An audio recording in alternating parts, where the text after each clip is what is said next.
મોકલો આવનારા દિવસોમાં મારો જોડીદાર હશે તો આ લોકોને આપણે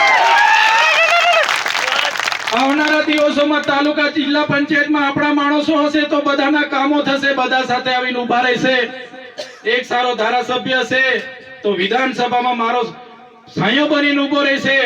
ત્યારે તમને બધાને અપીલ કરું છું, વિનંતી કરું છું, હવે સમય આવી ગયો છે.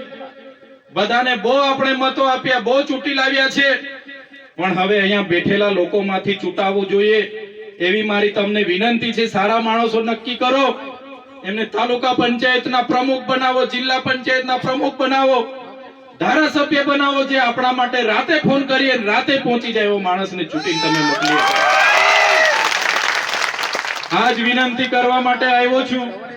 આજે તમારી વચ્ચે આવ્યો, તમને બધાને મળીને ખરેખર મને ખૂબ જ આનંદ થયો. મારા વિસ્તારમાં મને જવા દેવામાં નથી આવતા. ડેડિયાપાડા એ મારો વિસ્તાર છે, મારો પરિવાર છે, ત્યાંથી હું ધારાસભ્ય છું, મારું ગામ છે, મારું ઘર છે, પણ છતાં આજે તમને મળીને મને એવો આનંદ થયો કે આખો પરિવાર એ મારો પરિવાર જ છે. આ પણ મારો પરિવાર જ છે, આ પણ મારું કુટુંબ જ છે. જ્યારે પણ કોઈના ઘરે જઈને બેસીશ, મને દિવસે હોય કે સાંજે હોય રોટલો અને શાક તો મળી જશે, મળી જશે ને મળી જશે. ત્યારે વધારે વાત નથી કરતો.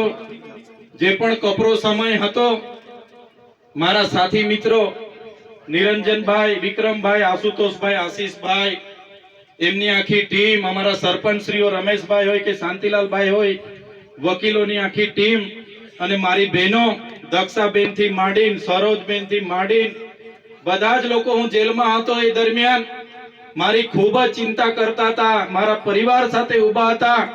બધા જ લોકો મારા માટે ખૂબ જ પ્રાર્થના કરતા હતા, વ્રત રાખતા હતા, ઉપવાસ કરતા હતા. અને આવા કપરા સમયે મારા અને મારા પરિવાર સાથે તમે બધા ઉભા રહી આવ્યા. તમામ લોકોનો આજના પ્રસંગે આભાર માનીને વિનમું છું. બધાનો ખૂબ ખૂબ આભાર, ધન્યવાદ. જય આદિવાસી.